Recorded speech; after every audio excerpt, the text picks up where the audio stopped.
အားလုံးပဲမင်္ဂလာပါခင်ဗျာ BioGland Channel ကနေမှာကြိုဆိုလိုက်ပါတယ်အခုဒီနေ့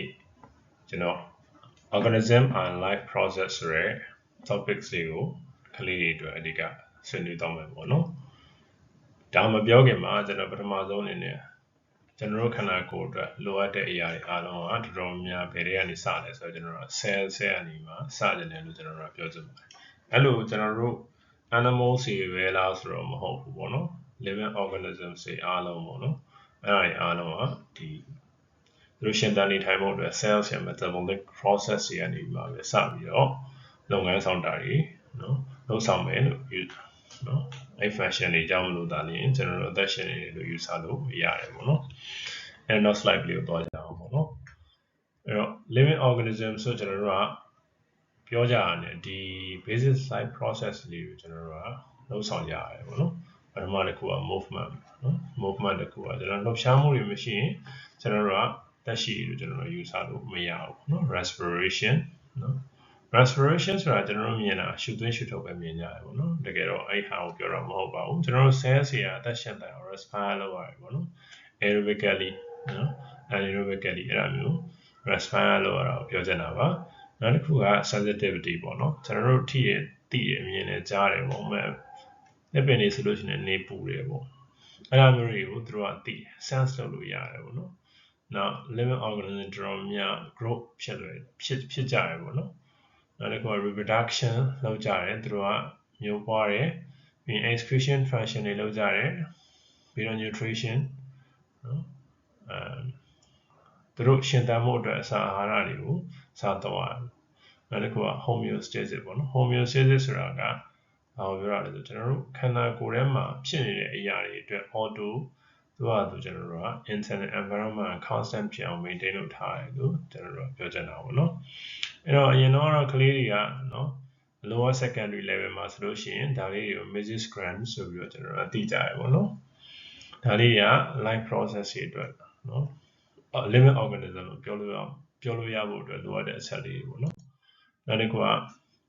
cell စီကြောင်းကိုကျွန်တော်တို့ကစပြီးပြောရမယ်ဆိုလို့ရှိရင် cell စီမှာ cell လုံးနဲ့ရှိတဲ့တတ္တဝါတွေနဲ့နော်ကျွန်တော်တို့ cell အများကြီးရှိတဲ့တတ္တဝါတွေနော် organism တွေပေါ့နော်အဲ့ဒါတွေအားလုံးရှိရတယ်ကျွန်တော်ပြောမယ်အဲ့တော့ cell တစ်လုံးနဲ့ရှိတဲ့ organism တွေကဘယ်လိုအကောင်မျိုးတွေလဲဆိုတော့ bacteria တွေ amoeba တွေပေါ့နော် cell တွေအများကြီးရှိနေတဲ့ organisms တွေက living organisms တွေဘာလဲဆိုတော့ plants တွေ animals တွေပေါ့နော်အဲ့ဒါတွေကိုပြောချင်တာနောက် animal cell နဲ့ plant cell မှာဘာတွေကွာလဲပေါ့ကျွန်တော်စာတွေအများကြီးမထည့်တော့ဘူးလေကျွန်တော်ဒီပုံလေးတွေနဲ့ပဲကျွန်တော်မြင်တာအောင်ပြောချင်တယ်ပေါ့နော်စာမိုးဝဲတွေမှာလည်းဒါတွေနဲ့ပတ်သက်ပြီးတော့မေးနိုင်တာလေးကိုလည်းကျွန်တော်ဒီ slide မှာတစ်ခါရင်ပြောပြပါမယ်ပေါ့နော်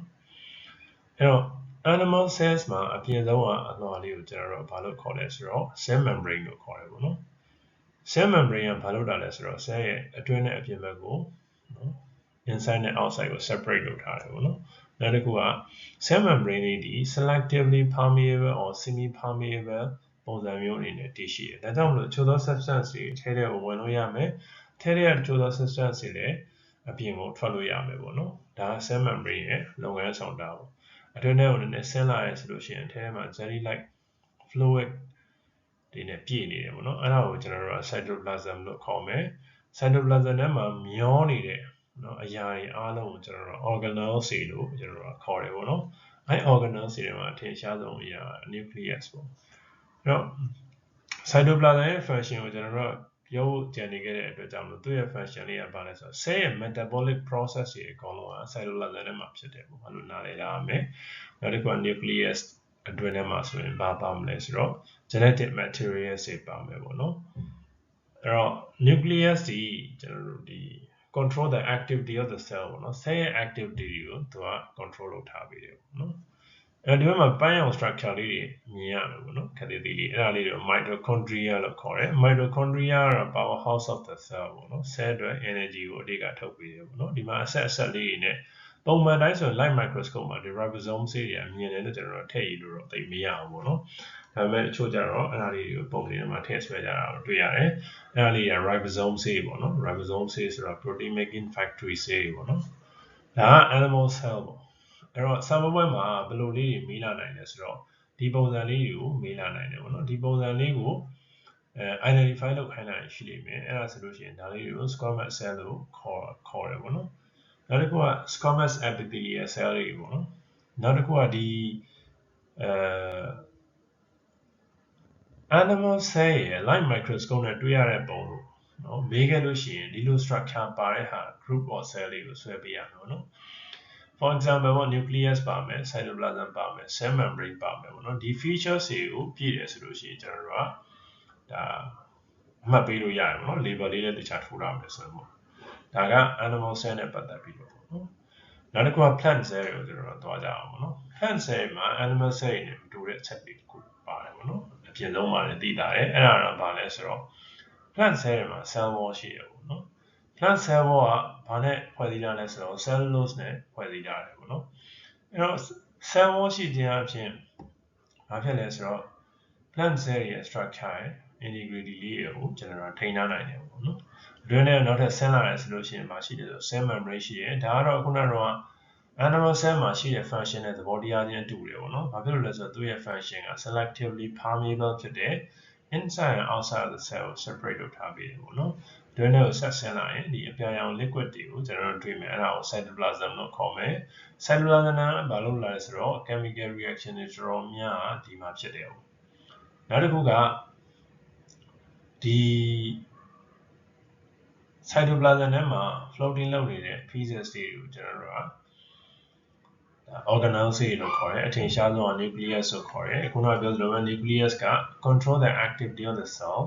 နောက်တစ်ခုက plant cell တွေမှာဘာတွေတွေ့ရလဲဆိုတော့ဒီလိုအစိမ်းရောင်နောက် structure လေးတွေတွေ့ရမယ်အဲ့ဒါလေးတွေကကျွန်တော်တို့က chloroplast လို့ခေါ်တယ်ပေါ့နော် chloroplast ကအထက်ထဲမှာပါလဲဆိုတော့ chlorophyll ဆိုတဲ့ pigment လေးပါတယ်ဒါကြောင့်မလို့သူကအရောင်လေးတွေကစိမ်းနေတာပေါ့နော်သူ့ရဲ့တာဝန်က they absorb the sunlight and making the photosynthesis ပေါ့နော်နောက်တစ်ခုကပန်းရောင် structure လေးတွေကိုဘာလို့ခေါ်လဲဆိုတော့ mitochondria လို့ခေါ်ပါတယ် mitochondria လေးတွေကဘာလုပ်လဲဆိုတော့ energy ထုတ်ပေးတယ်ပေါ့နော်သူတို့က powerhouse of the cell ပေါ့နော်နောက်တစ်ခုကအဆက်လေးပေါ့နော်ဒါလေးကပုံမှန် light microscope မှာတော့တွေ့ရလိမ့်မရှိဘူးပေါ့နော်နောက်တစ်ခုအတွင်းထဲကိုဆက်ပြီးတော့ဆင်းသွားရပေါ့နော်အတွင်းထဲကိုဆက်ပြီးတော့ဆင်းသွားရဆိုလို့ရှိရင်ဘာရှိလဲဆိုတော့ vacuole ရှိရပေါ့နော် vacuole ကတော့အပင်တွေမှာဆိုလို့ရှိရင် permanent vacuole တွေရှိရပေါ့နော်သူအဓိက storage တွေ store လို့ရတယ် mineral store လို့ရတယ်နောက်တစ်ခုက water တွေအဲ့မှာရှိရပေါ့နော်ဒါက vacuole ရဲ့ structure တွေဒီဘက်မှာဗာလေးတွေ့ရတယ်ဆိုတော့အပင်လေးရဲ့ cell တွေရာတစ်ခုနဲ့တစ်ခု against ဆုပ်ထားတာကိုကျွန်တော်တို့တွေ့ရတယ်ပေါ့နော်ဒါက animal cell မှာတွေ့ရတဲ့ပုံလေးပါဟုတ်ကဲ့ဒါခုနကတော့ကျွန်တော်ရှင်းပြထားတဲ့အတိုင်းပေါ့နော် server မှာသူ့ရဲ့တစ်ခုချင်းစီရဲ့ function တွေကို label ထိုးခိုင်းပြီးတော့မေးရဆိုလို့ရှိရင်ကျွန်တော်တို့ဖြေနိုင်ဖို့အတွက်ကျွန်တော်ပြင်ဆင်ထားရမယ်ပေါ့နော်ဟုတ်ကဲ့ဒါ cell ရဲ့ structure ပြီးရင် cell အတွင်းထဲမှာကျွန်တော်ဘာတွေရှိတယ်ပေါ့နော်ခုနကကျွန်တော်ပြောခဲ့တဲ့ metabolic activity တွေကိုအဓိကဘာတွေကထိန်းထားပေးလဲဆိုတော့ enzymes တွေကနေမှာထိန်းထားပေးဘာလို့ဆိုတော့ enzymes တွေက protein တွေဖြစ်တယ်ပေါ့နော်ပထမတစ်ချက်ကနော်ပြီးတဲ့အခါကျတော့ they catalyze biological reaction ပေါ့နော် and they speed up the chemical reaction ပေါ့နော် without being used up ပေါ့နော်ဒါ enzyme ရဲ့ definition လေးမေးတဲ့အချိန်မျိုးကြာရင်ကျွန်တော်ဖြည့်ပေးရမှာနော်သဘောတရားချင်းကဘာလဲဆိုတော့သူဒီ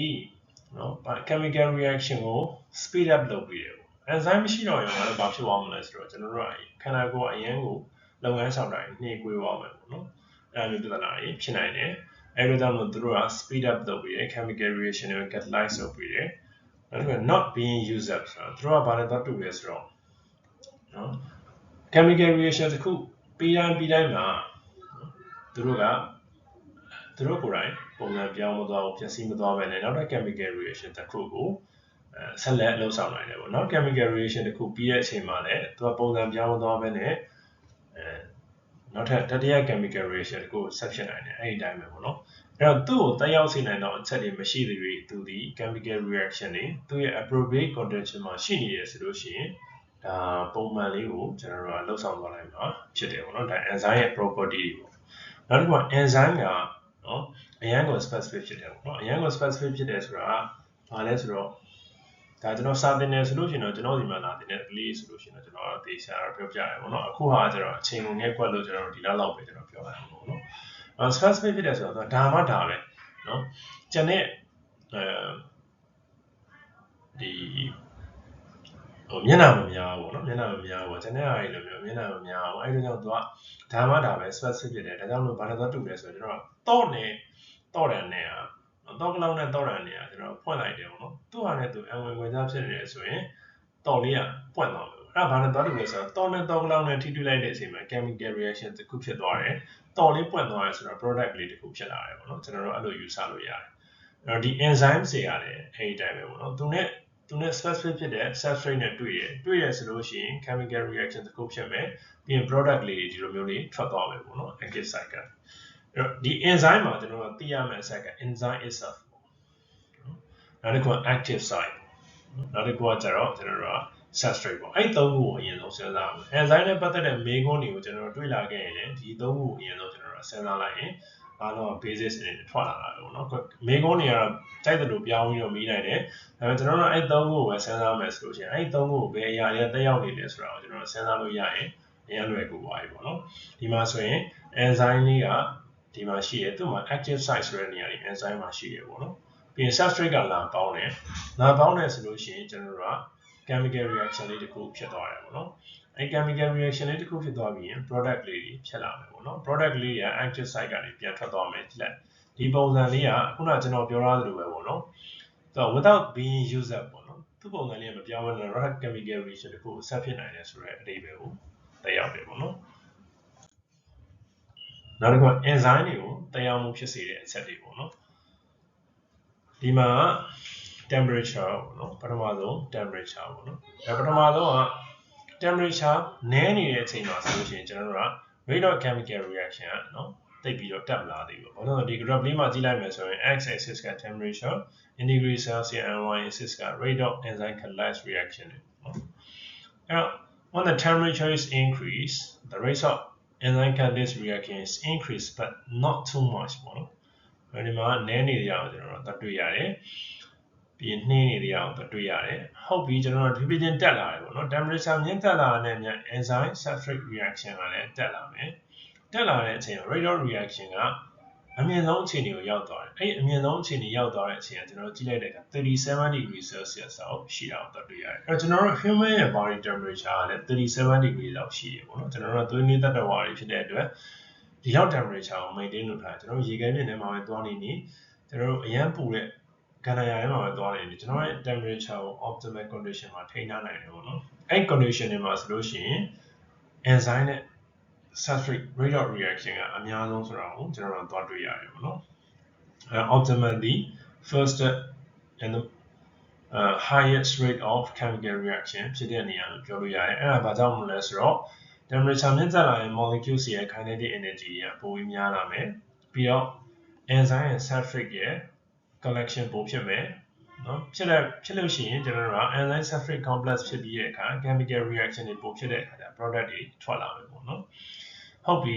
37 degree ကိုကျော်သွားတဲ့အချိန်မှာဖြစ်လို့ဒီလိုမျိုးကျသွားတာလေးပေါ့နော်အဲ့တော့ temperature တအားများလို့ရှိရင်ကျွန်တော်တို့အခုန slide မှာပြောခဲ့တယ်ပေါ့နော် enzyme တွေက protein တွေလို့ပြောတယ် protein တွေက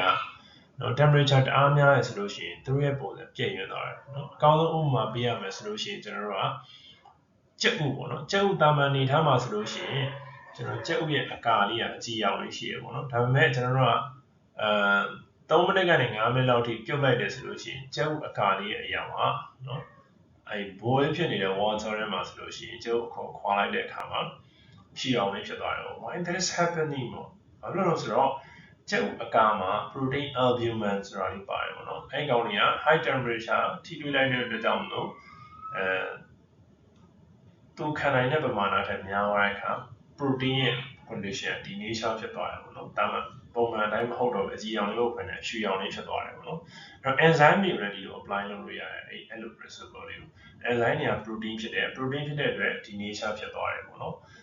enzyme ဒီ nature ဖြစ်သွားရင်ဘာဖြစ်လဲဆိုတော့ခုန slide မှာကျွန်တော်တို့ပြခဲ့ပြီသူ့မှာ active site တွေရှိ active site တွေကလည်း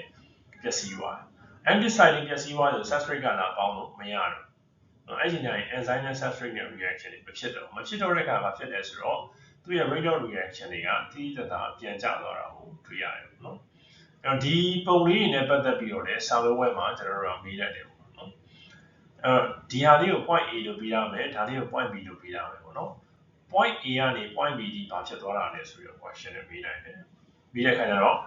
point B ကဘာလဲပေါ့ဒီလို optimal temperature ဆိုပြီးမေးနိုင်တယ် point B ကနေ point C ပေါ့နော်ဒီနေရာလေးကို C လို့ပြရပြီးတော့ဘာဖြစ်သွားလဲလို့မေးနိုင်တယ်ပေါ့နော်အဲ့ဒါဆိုရင်ကျွန်တော်ခုနရှင်းပြတဲ့ပုံစံလေးနဲ့ဖြည့်ပြီးလို့ရတယ်ပေါ့နော်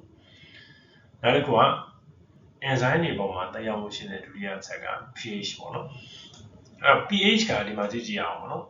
pH less than 5ပေါ့နော် more than 9ပေါ့နော်ဟုတ်ပြီ pH အရန်များတယ်အရန်နည်းတယ်ပေါ့နော်နည်းတယ်ဆိုရင်ကျွန်တော် acidic လို့ခေါ်မယ် alkaline pH လို့ခေါ်မယ်အဲ့ဒါဆိုရင် rate of reaction လေးကမရှိသလောက်လေးဖြစ်နေတာကိုပေါ်တွေ့ရတယ်နော်အဲ့တော့ကျွန်တော်တို့က pH ကအရန်နည်းနေရဆိုလို့ရှိရင် action မရှိရတော့၎င်းဒီ nature ဖြစ်နေရတော့၎င်းဖြစ်သွားနိုင်တယ်ပေါ့နော် acidic တွေ alkaline တွေပါဒါပေမဲ့ကြည့်အောင်ကျွန်တော်တို့ကနော် alkaline pH 7မှာဆိုလို့ရှိရင်နော် pH 7မှာရှိတဲ့ enzyme condition က highest peak point ဖြစ်နေတယ် rate of enzyme catalyst reaction what does it mean sir အဲ့ဒီအခြေအနေထားက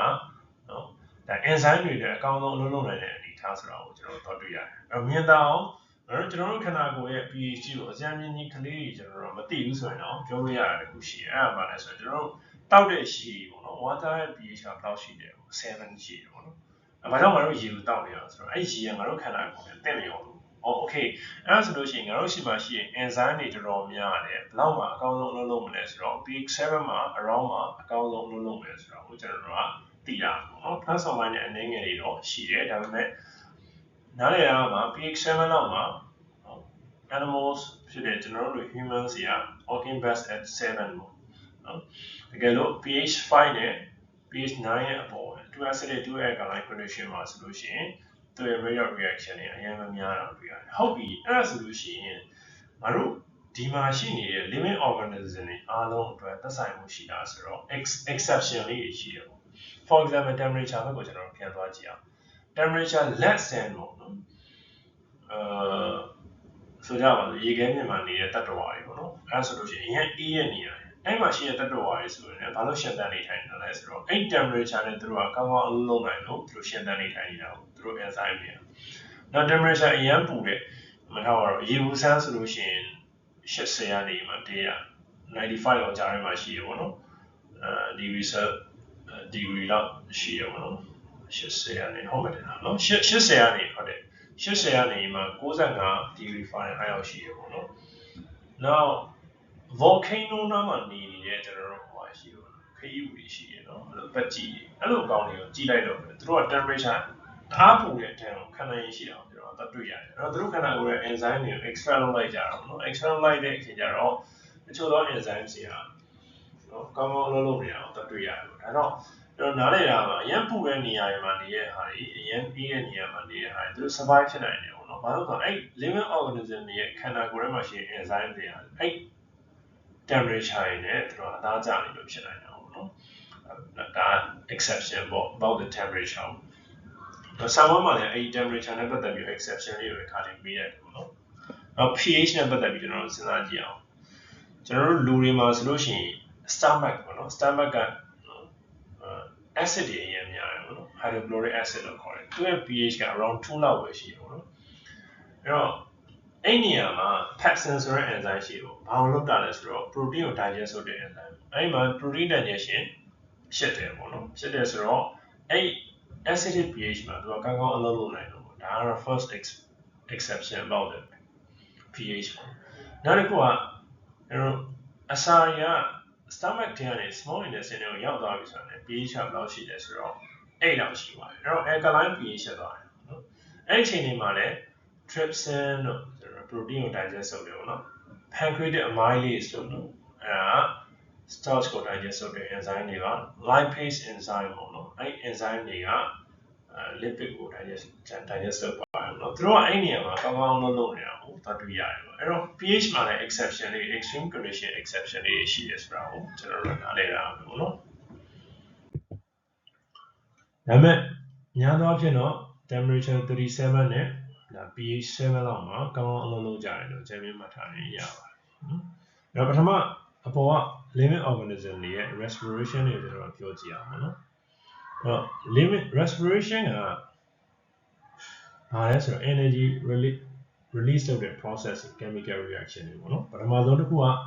aerobic respiration ပေါ့နော် aerobic respiration က glucose plus oxygen goes to carbon dioxide plus water plus energy ဆိုပြီးတော့ရှိရပေါ့နော်အဲ့တော့ chemical formula လား what equation ကိုမေးတာလားဆိုတာကိုကျွန်တော်တို့တေချာမေးဖို့တေချာဖတ်ပြီးတော့စာမေးမှာရှိတယ်ပေါ့နော်ကျွန်တော်ကလေးတယောက်ဆိုလို့ရှိရင်အဲ့ကလေးကိုကျွန်တော်အမှတ်ပြမှန်းထားရပေါ့နော် what equation နဲ့ chemical formula နဲ့မှားရေးပြီးတော့လေးမှတ်ရောသွားတာတွေ့ဦးတယ်ပေါ့နော်အဲ့ဒါလေးကိုတေချာကြည့်တာပါ lower secondary တွေကဒါရဲ့ familiar ဖြစ်နေတယ်ဆိုပေမဲ့ကလေးတွေကအမှားလုပ်တတ်တာကိုကျွန်တော်တို့သတိပြုအောင်ပေါ့နော်အဲ့ဒါလေးသတိထားသိချင်ပါတယ်ပေါ့နော်နောက်တစ်ခုက anaerobic respiration ပေါ့ပထမဆုံး yeast မှာအရင်စပြီးတော့ပြောတယ်ပေါ့နော် yeast မှာဆိုလို့ရှိရင် glucose ကို directly anaerobic respiration နော်လုပ်လိုက်တဲ့အခါမှာ ethanol နဲ့ carbon dioxide နဲ့ energy နဲ့ငယ်ထွက်တယ်ပေါ့နော်အဲ့တော့ကျွန်တော် ethanol ရတယ်ကျွန်တော်အရက်ချက်တဲ့ beer ချက်တဲ့ဆိုတာဒီလိုမျိုးနဲ့ပဲကျွန်တော်အလုပ်ကြတာပေါ့နော်နောက်တစ်ခုက anaerobic respiration နဲ့ muscle ပေါ့နော်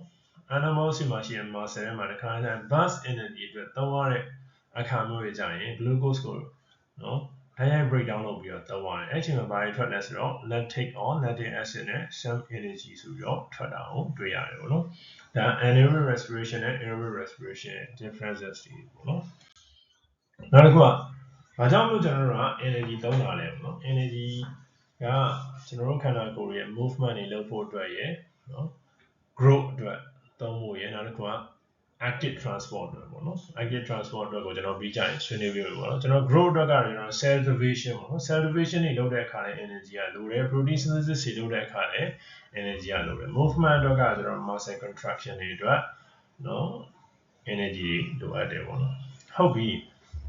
အဲ့တော့ energy ကိုသုံးတဲ့အချိန်မှာကျွန်တော် energy အနေနဲ့ဓာတ်ရိုက်သုံးသလားပေါ့နော်မဟုတ်ပါဘူးကျွန်တော်တို့ကenergy currency အနေနဲ့ adenosine triphosphate ကိုကျွန်တော်တို့သုံးတယ်ပေါ့နော်ဒီမှာဆိုလို့ရှိရင်တွေ့လိမ့်မယ်ပေါ့နော် adenosine plus 3-phosphate ပေါင်းထားရဆိုလို့ရှိရင် adenosine triphosphate လို့ခေါ်တယ်အဲ့တော့ adenosine triphosphate ကိုသုံးလိုက်ပြီဆိုရင် hydrolysis reaction လုပ်လိုက်တယ်အဲ့အချိန်မှာ adenosine phosphate နှလုံးနဲ့ diphosphate plus inorganic phosphate လေးလုံးရတယ်ပေါ့နော်အဲ့တော့ during the respiration လုပ်လိုက်တဲ့အချိန်မှာ ATP is made from ADP and phosphate အဲ့တော့ဒီရတဲ့ဟာတွေကတကယ်လိုလာတဲ့အချိန်ကြာတော့ဖြစ်လဲဆိုတော့ adenosine diphosphate plus နော် inorganic phosphate တွေနဲ့ပေါင်းလိုက်တယ်အဲ့အချိန်မှာ adenosine triphosphate plus water နဲ့ပြင်ရတယ်ပေါ့နော်ပြောချင်တာကကျွန်တော်တို့က energy currency of the cell က ATP ပေါ့နော် energy နဲ့ကျွန်တော်တို့တိုက်ရိုက်မသုံးဘဲနဲ့ ATP နဲ့သုံးတယ်ပေါ့နော်အဲ့ ATP သုံးဖို့လို့ရင်ကျွန်တော်တို့က ADP ကနေမှ ATP synthesis လုပ်ရတယ်နော်ပြီးရင်သုံးမှဆိုလို့ရှိရင်လည်း ADP ဖြစ်ကျွန်တော်ကြံခဲ့တယ်ပေါ့နော်နောက်တစ်ခုက movement of the substance substance တွေအပြင်နဲ့အတွင်းနဲ့ move လုပ်ဖို့အတွက်ဘယ်လိုလုပ်ကြမလဲပေါ့နော်ပထမဆုံး method ကကျတော့ diffusion ပေါ့နော်အဲ့တော့ဒီမှာ diffusion ရဲ့ definition ကိုပြောရတဲ့အချိန်မှာခလေးရ diffusion နဲ့ပတ်သက်ပြီးတော့နှစ်မှတ်တာ question လေးလာရင်ဖြေလို့ရအောင်ကျွန်တော် line လေး highlight လေးနဲ့ပြတာတယ်ပေါ့နော်ဒီလိုစကားလုံးလေးပါရင်တော့ဒါမှတ်ပြရအောင်သိကြပါအဲ့ဒါပါလဲဆိုတော့ net movement of particle particle တွေမှာပါလဲဆိုတော့ molecules တွေ ions တွေကုန်ပါတယ်ပေါ့နော် from the regions of high concentration to a regions of low concentration ဒီလိုပြောလို့လည်းရပါတယ်အဲ့လိုမှမပြောချင်ဘူးဆိုလို့ရှိရင်လည်း net movement of particle from high to low down to the concentration gradient လို့ကျွန်တော်တို့ဖြေလို့လည်းရတယ်ပေါ့နော်အဲ့တော့ကလေးနှစ်သက်တဲ့ပုံစံတိုင်းပဲကျွန်တော်တို့ဖြေလို့ရတယ်ဒါပေမဲ့ဒီ point လေးအဓိကပါမယ်ဆိုလို့ရှိရင်တော့ဒါအမှတ်ပြရဖို့တရားတော့ရှိတယ်ပေါ့နော်ဒီပုံလေးမှာလည်းကျွန်တော် diffusion ကိုကြည့်ကြအောင် region 1နဲ့ region 2ရှိထားပါတော့ region 1မှာ near molecules တွေပို့ပြီးတော့များတယ်ပေါ့နော် region 2မှာနည်းတယ်အဲ့တော့ near molecules တွေဒီဘက် region 2ဘက်ကိုရွှေ့သွားမယ်ပေါ့နော်ဘာဖြစ်လို့လဲဆိုတော့ concentration gradient အရ region 1 မှာ region 2 ရဲ့ပို့ပြီးတော့များနေတဲ့အတွက်ကြောင့်မလို့ဖြစ်ပါတယ်ပေါ့နော်နောက်ဒုတိယတစ်ခုက osmosis ပေါ့နော်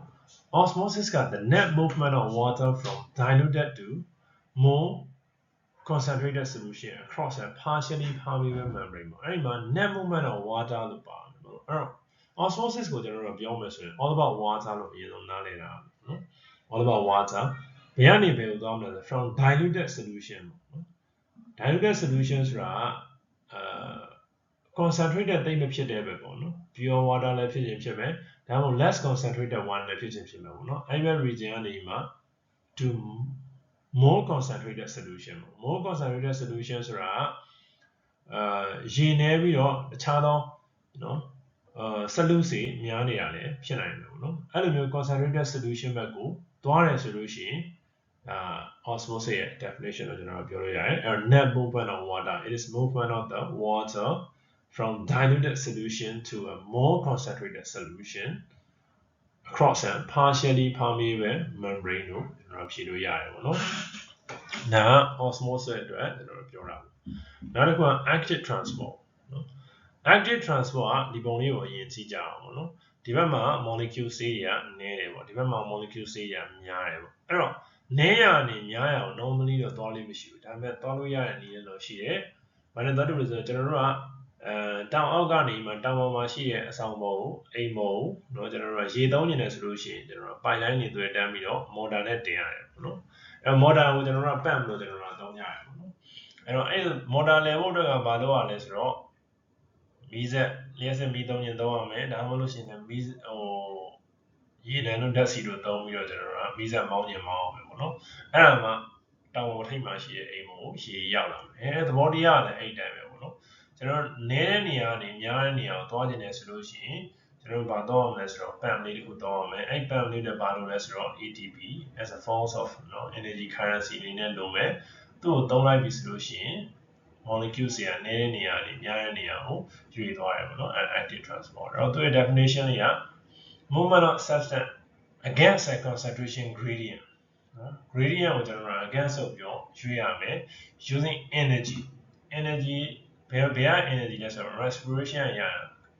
aerobic ရ anaerobic ရရအောင်နော်အဲ့ရတဲ့ energy တွေနဲ့ကျွန်တော်တို့က substance ကို against a concentration gradient နဲ့ရွေ့တယ်လို့ကျွန်တော်တို့ကပြောမယ်ပေါ့နော်ဒါလေးတွေက marking scheme မှာအရေးကြီးတဲ့ point တွေကို highlight ပြထားတဲ့ဟာလေးပေါ့နော်သုံးမှတ်တမ်းမေးနေဖြေနိုင်အောင်ပေါ့နော်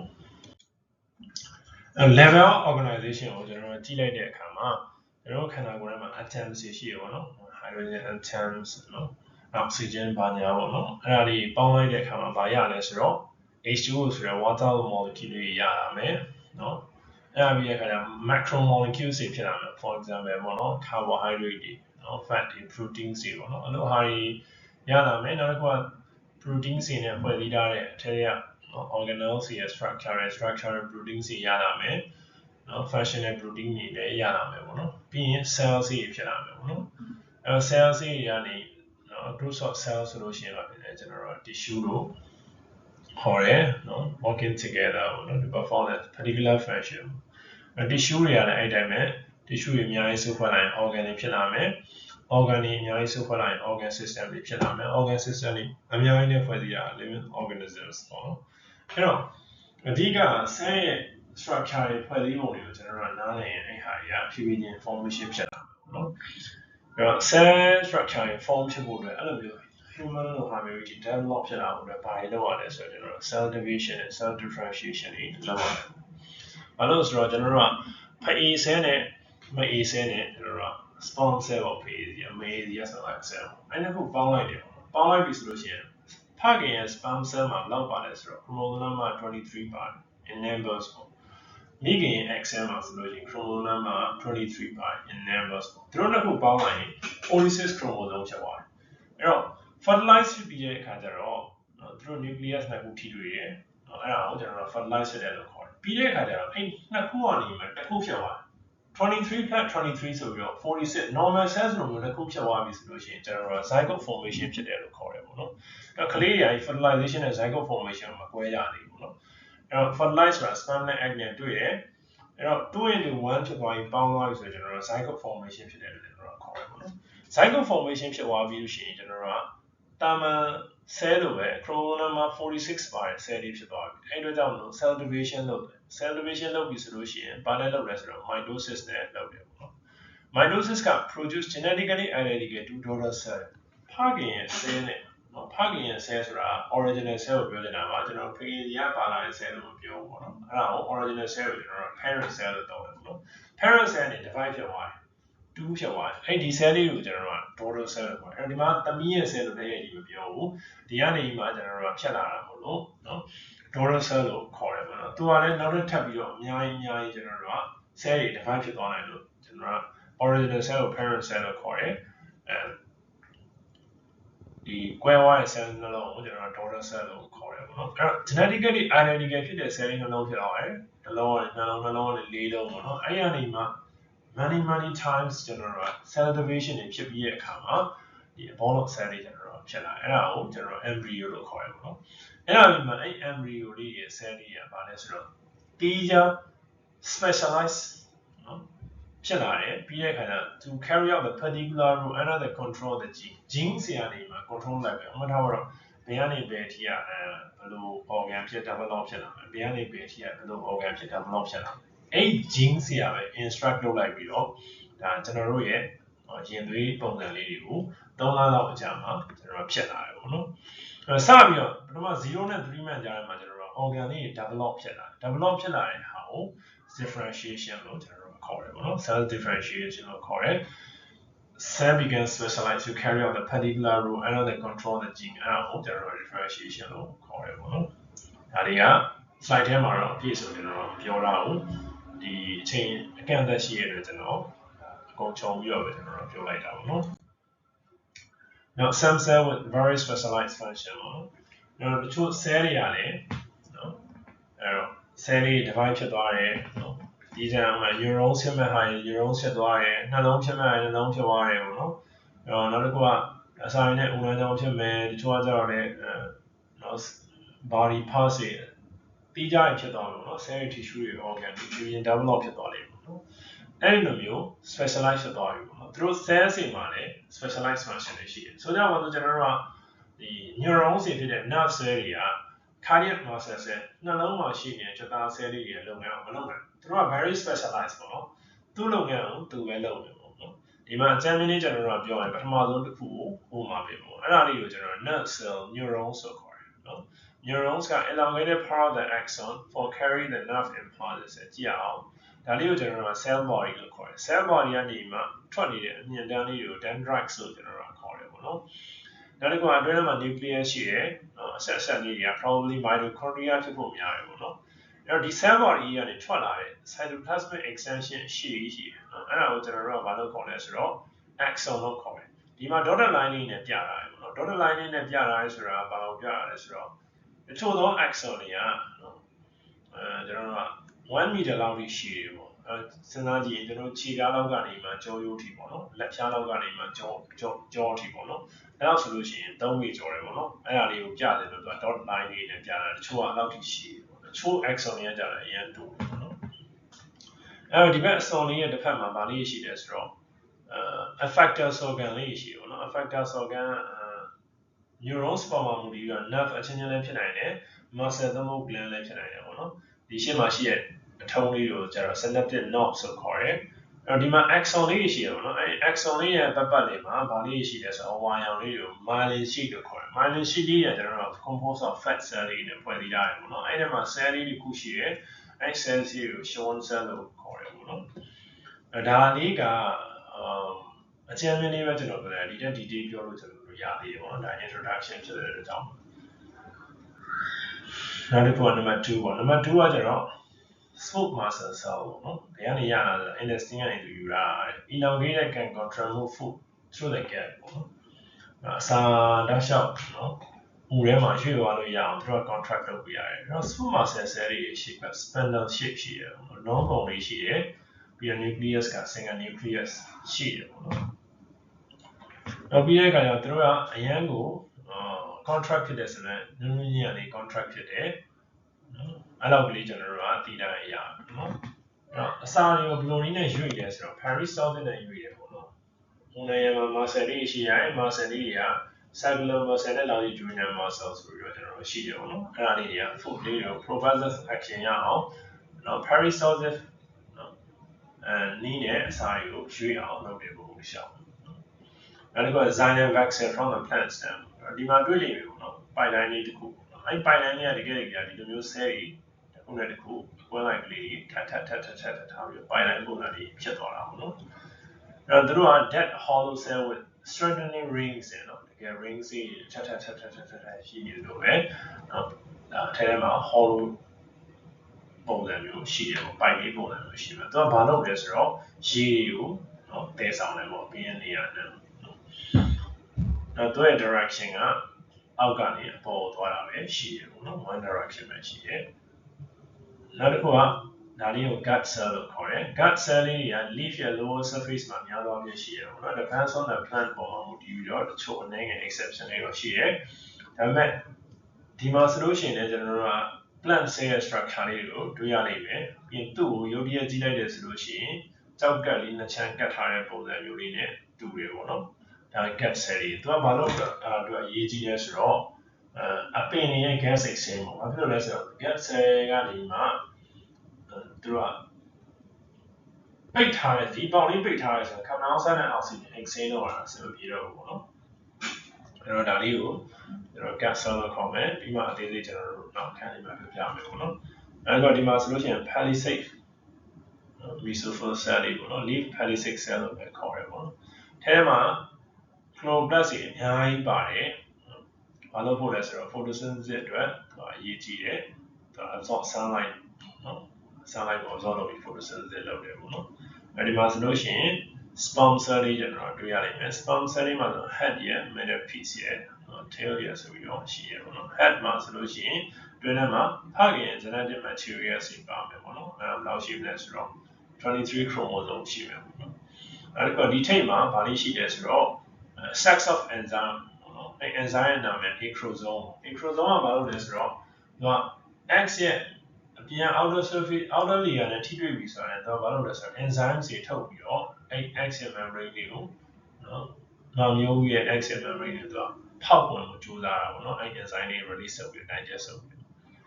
That had yet the same time. Now, mid piece mass solution mitochondria to the propulsive action and move loaded without low. The energy, mitochondria, penny the flagella or tail of general call. I got the general swimming of water vigorously toward the X, X you photo throughout ego, Dalia, say specialized function. That examine in the Diamia cells in a kind of Yana. Erona general organization, Pona general Jagabi, Dima. Media the definition in a Germany, cells here, position of the body, tissues around body, cell with similar function. The highlight Halia, not pH in EG Hali, and groups together, groups of high as a tissue, examine blood, nerve tissue, and epithelium. So, clearly, a definition again, my eye to must be able to see, but not be a don't be a not be a solution. General personal is wrong. Example, tell you, and it must cell with similar function, groups together as a tissue. For example, blood, nervous tissue, not the conocular or tail, get it. Now, collection of the several tissue carry out a particular function, we call them as an organ. Organ collection of several tissue. Balo is a particular function. The how the matter through a little bit, and our organ of corridor. The solution, the largest organ in our body is skin, Penny leaf to roots to stem, Now, several different organs working together is called an organ system. Organ is working together to load this organ system. For example, solution endocrine system is endocrine organ the kidney and bone solution, but she is adrenal glands or she thyroid gland she out piece of the brain or pituitary gland she also different organ working together. ကုန်တူတူလုံးလုံးနေတယ်အဲ့ဒါကို organ system လို့ကျွန်တော်တို့ကခေါ်တယ်ပေါ့နော်နောက်တစ်ခုက reproductive system တွေအကြောင်းလည်းပြီးရတယ်ပေါ့ example တွေဒါဒီမှာခန္ဓာကိုယ်မှာတွေ့ရတဲ့ tissue တွေ organ တွေကိုအဓိကကတော့ brain trachea esophagus lung tissue heart liver kidney ဒေါက်တာလိုင်းနဲ့ဗာတော့ပြတာလဲဆိုတော့အနောက်ပိုင်းမှာခန္ဓာကိုယ်ရဲ့အနောက်ပိုင်းမှာရှိတယ်ပေါ့နော် solid တွေ့ရတဲ့ပုံစံရှေ့ပိုင်းမှာရှိရတဲ့ဟာတွေပေါ့နော်ဒါဆိုရင် large intestine small intestine bladder ovaries testes အဲ့ဒါက stem cell ပေါ့နော် stem cell မှာဆိုလို့ရှိရင် embryonic stem cell နဲ့ adult stem cell ဆိုပြီးတော့ရှိတယ်ပေါ့ embryonic stem cell ဆိုတဲ့အတိုင်းပဲဘယ်ချိန်မှာတို့ကရတယ်ဆိုတော့ early stage of the development of the embryo ပေါ့နော်အဲ့ဒီမှာရတယ်ပြီးရင်တို့က cell တွေအမျိုးမျိုးဖြစ်ကျွန်တော်တို့က differentiate လုပ်သွားနိုင်တယ်ပေါ့နော်ကြိုက်တဲ့ cell ဖြစ် differentiate လုပ်သွားနိုင်တယ်ပေါ့နော်ဒါကြောင့်မလို့တချို့ဆိုလို့ရှိရင် embryonic stem cell တွေကို keep လုပ်ထားကြတယ်တချို့ကြောင့်လည်း fertility clinic တွေမှာထူထားကြတယ်တချို့ကြောင့်လည်းစပြီးတော့ embryo ဘဝမှာ test တွေလုပ်လိုက်တယ်ပေါ့နော်တကယ်လို့အဲ့ကလေးကမျိုးဗီဇနဲ့ပတ်သက်တဲ့ယောဂတခုပါလာလို့เนาะ medically terminal လို့ဖို့လိုအပ်တယ်လို့ယူဆတယ်တချို့နိုင်ငံတွေကခွင့်ပြုတယ်ပေါ့နော်အဲ့လိုမျိုးဆိုလို့ရှိရင်ကျွန်တော်တို့ကအဲ့ default ဖြစ်နေတဲ့เนาะ gene တွေအဲ့ဒါကြီးဟာဖယ်ထားပြီးတော့ကောင်းတဲ့ဟာလေးတခုရှိရပေါ့နော်အဲ့ဒါမျိုးချန်ထားခဲ့တဲ့ဟာမျိုးတွေ fertility clinic တွေမှာလှူထားခဲ့ရတယ်ရှိရပေါ့နော်အဲ့ရနေမှာယူပြီးတောင်းကြရပေါ့နော်တချို့ကကြလည်းမွေးပြီးရဲ့အချိန်မှာ placenta ထဲမှာ stem cell တွေရှိရဆိုပြီးတော့16နှစ်လောက်တင်ထားရတယ်ရှိရပေါ့နော်အဲ့တော့ဒါ embryonic stem cell ပေါ့နော် adult stem cell ဆိုတာ adult tissue တွေရတယ်ကျွန်တော်ရတယ်ပေါ့နော် for the bone marrow skin lining of the cat ပေါ့နော်ဟိုရ lining of the cat တွေကနေမှာရတယ်ဒီမှာကျွန်တော်မရေးရဘူး sorry ပါအဲ့ဒီမှာ bone marrow cell တွေကဖြစ်သွားနိုင်တယ်ဆိုတော့ different types of blood cell ဖြစ်သွားတယ် blood cell ရပါတယ်ဆိုတော့ red blood cell white blood cell ပေါ့နော် bone marrow cell ကကျွန်တော် heart ကြီးအသစ်တစ်ခုပြန်မရနိုင်ဘူး bone marrow cell က trachea ကြီးအသစ်တစ်ခုပြန်မရနိုင်ဘူး bone marrow ရဲ့တာဝန်ဒီသူက blood မှာရှိတဲ့ cell လေးတွေပဲသူထုတ်ပြီးတယ်အဲဒါကြောင့် blood cell လို့ပဲဖြစ်သွားနိုင်တယ်ပေါ့နော်နောက် skin ကိုကျွန်တော်ကဆောင်းမှာမီးလာနိုင်တယ်ပေါ့နော်အဲ့ဒါပါလဲဆိုတော့ skin flat လုပ်ထားတာပေါ့နော် skin flat လုပ်ထားတဲ့သဘောတရားတကယ်ဟိုအဲ့ဒါဘာလဲသွားလုပ်လဲဆိုတော့ကျွန်တော် organ transplant လုပ်တဲ့ပုံစံနဲ့သွားတွေ့တယ်တကယ်ဒါအဲ့လိုမဟုတ်နော်ကလေးတွေကဆောင်းမှာအဲ့ဒါနဲ့မှားဖြစ်ရတယ်ကျွန်တော်တွေ့ skin flat နဲ့ organ transplant တဲ့သဘောတရားနဲ့မတူကျွန်တော်ဒီ adult stem cell ကိုအစားထိုးကုသရဲဆိုတာအဲ skin ရဲ့ epidermal cell လေးကိုကျွန်တော်အစားထိုးကုသတာပေါ့နော်အရင်ကအစားထိုးကုသတာဆိုရင်ဘာလဲသွားတွေ့လဲဆိုတော့ organ transplant နဲ့သွားတွေ့တယ်ပေါ့နော်အဲကြောင့်လို့ဒါလေးတွေကိုကလေးတွေကိုဝဲပေါအောင်ကျွန်တော်ပြောပြတာပေါ့နော်အဲ့တော့ embryonic stem cell နဲ့ adult stem cell တွေပေါ့နော် stem cell တွေကောင်းတဲ့ချက်ဆိုးတဲ့ချက်တွေရှိတယ်ပေါ့နော်အဲ့တော့ကောင်းတဲ့ချက်တွေကဘာလဲဆိုတော့အဲ့တော့ chemotherapy ပေါ့ cancer တခုဖြစ်ပြီးပေါ့ for example ဒီမှာ leukemia ပေါ့အဲ့ဆိုလို့ရှိရင်ကျွန်တော်တို့ကဘုံချလိုက်တယ်လို့ပဲเนาะဒီဒေသမှာကောင်းတဲ့လူတွေမကောင်းတဲ့လူတွေထိပါတယ်เนาะအဲ့ဆိုလို့ရှိရင်ဒီဂျပန်မှာကျွန်တော်တို့ဘုံထိပါတယ်ပေါ့เนาะကောင်းတဲ့လူတွေမကောင်းတဲ့လူတွေထိပါတယ်အဲ့ဒီအချိန်မှာကျွန်တော် chemotherapy ပေးလိုက်တယ်ဆိုရင်ခုနကleukemia ဘုံချလိုက်တယ်လို့ချလိုက်တဲ့အချိန်မှာကောင်းတဲ့ cell တွေမကောင်းတဲ့ cell တွေတော့ထိပါတယ်။ cancer ဖြစ်နေတဲ့ cell တွေ normal cell တွေတော့ထိပါတယ်။အဲ့ဒီအချိန်မျိုးတွေကြရင် bone marrow transplant ပေးလိုက်တယ်ဆို bone marrow အစားထိုးလိုက်တဲ့ဟာလေးတွေကနေ healthy ဖြစ်တဲ့ blood cell လေးတွေပြန်ထည့်ပေးတယ်။နော်။ဒါကောင်းတဲ့ချက်တွေပေါ့။ပြန်ထုတ်ပေးတယ်ပေါ့နော်။နောက်တစ်ခုက used to repair damaged tissue တွေ for example nerve tissue တွေပါကြရဲဆိုလို့ရှိရင် accident တွေပါဖြစ်ပြီးတော့ပိုးဖြစ်ပြီးဆိုလို့ရှိရင်stem cell နဲ့အစားထိုးတာလို့ရတယ်ပေါ့နော်။နောက်တစ်ခုနောက်ပိုင်းနေကြရင် diabetes နဲ့ Parkinson လို disease တွေပို့နိုင်မယ်လို့ကျွန်တော်ညွှန်လည်ထားရပေါ့နော်ဒါပေမဲ့အဲ့ဒါတွေကတော့နော် potential အဆင့်ပဲရှိပါသေးတယ် definitive treatment အဆင့်မှာမရှိနေဘူးပေါ့နော်နောက် embryonic stem cell can be isolated and cultured ဆိုတော့ဒီကြားကျွန်တော်တို့ကculture လုပ်ပြီးတဲ့အခါကျတော့ဒီကြားခွဲထားပြီးတော့ culture လုပ်ထားပြီးတော့မှ trachea လိုဟာမျိုး heart လိုဟာမျိုးကိုကျွန်တော်တို့ကစပြီးတော့လုပ်နေပြီပေါ့နော်အဲ့ဒါလေးတွေလည်းစမ်းသပ်နေပြီအောင်မြင်တဲ့ဟာတွေလည်းရှိတယ်ဒါပေမဲ့သူ့ရဲ့ consequences ကိုကျွန်တော်တို့မသိသေးဘူးဒါကောင်းတဲ့အချက်လေးတွေလည်းပြောတာအောင်အဲ့တော့မကောင်းတဲ့အချက်တွေကဘာရှိလဲဆိုတော့ adult stem cell တွေကကျွန်တော် limited ability to differentiate ပေါ့နော် ခုန bone marrow transplant လို့ဆို blood cell တွေပဲဖြစ်တာကျွန်တော်ခုနပြောဆို heart ကြီးတွေ trachea ကြီးဖြစ်လာမှာမဟုတ်အဲ့ဒါသူက limited ability ရှိနော် embryonic treatments က currently on the experimental stage ခုနကျွန်တော်ပြောပြီးပေါ့ experimental stage ကနောက်ထပ် abnormally cell division တွေဖြစ်လာပြီးတော့နော် cancer လိုဟာမျိုးတွေဥတည်သွားမှာလားယောဂရပိုဆိုးသွားမှာလားကျွန်တော်မသိနိုင်ဘူးအဲ့ဒါတွေကို control နိုင်မှာကျွန်တော်တို့ ready စမ်းသပ်ဆဲအဆင့်မှာပဲရှိနေတယ်ပေါ့နော်အဲကြောင့်မို့ experimental stage မှာပဲရှိနေတယ်နော် moral and ethical objection ဆိုကြပါလို့ကျွန်တော်အတွဲက fertility clinic ကိုသူတို့ရဲ့ဟာတွေကိုလှူထားခဲ့ဆိုလို့ရှိရင်အဲ့ cell တွေဒီ divide ဖြစ်ပြီးတဲ့အခါကျတော့လူလေးတစ်ယောက်ဖြစ်သွားနိုင်တယ်ပေါ့နော် cell divide ပြီးလူလေးတစ်ယောက်ဖြစ်သွားနိုင်တဲ့အတွက်ကြောင့်ကျွန်တော်တို့ကလူတစ်ယောက်ကို kill လုပ်လိုက်တယ်လို့ဖြစ်သွားနိုင်တယ်ပေါ့ဒါကိုသုံးလိုက်မယ်ဆိုလို့ရှိရင်လူတစ်ယောက်သက်ရှင်လို့လည်းဒါကြီးကိုသုံးလိုက်ရတယ်ဆိုတော့လူရှိဖို့ population ရှိနေတဲ့ cell တွေကိုသုံးလိုက်ရတယ်ဆိုပြီးတော့ moral and ethical objection ကြောက်ပိုင်းဆိုင်ရာအရာမကောင်းဘူးလို့ပြောရတာရှိတယ်ကျွန်တော်နိုင်ငံဆိုလို့ရှိရင်ဒါစိတ်ဆိုတာစ regulatory စိတ်ဖြစ်ကြရစပြီးဖြစ်လာပြီပေါ့နော်အဲ့ဒါတက်မိတာပဲပေါ့နော်အဲ့လိုမျိုးစားလို့ရတယ်ဘာသာရေးရရှိနိုင်တယ်ပေါ့နော်အဲ့ဒါက conflicts between medical benefits and the moral status of the embryo ပေါ့ဟုတ်ပြီစေးရဒီဟာကုလို့ရတော့သိပြီပေါ့နော်အဲ့ကလေးလေးကိုရင်းမာတော့အဲ့ embryo ဖြစ်နိုင်တဲ့ကလေးလေးကိုနော် zygote တွေကိုရင်းမာတာပေါ့ကျွန်တော်အဲ့လိုတွေအများကြီးစဉ်းစားရတဲ့အချက်တွေရှိတယ်ဒါမှမကောင်းတဲ့အချက်တွေပေါ့စာဝတ်မဖတ်နိုင်မိဘူးပေါ့နော် okay ဒီခိုင်းရင်နောက်ဆုံးအနေနဲ့ကဒါဗာလေးနဲ့ပိတ်ထားတယ်ဆိုပုံလေးမှာကျွန်တော်တို့က scale bar လေးပြထားတယ်ပေါ့နော်ပြီးရင်ဒီပုံကြီးက block magnify လုပ်ထားပါတယ်ကျွန်တော်အမြင်နဲ့ပြောထားတယ်ပေါ့နော်အဲ့ဒါဆိုလို့ရှိရင်ကျွန်တော်တို့ဗာလေးလဲဆို magnification ဆိုတဲ့ question လေးပြီးနိုင်တယ်ပေါ့နော်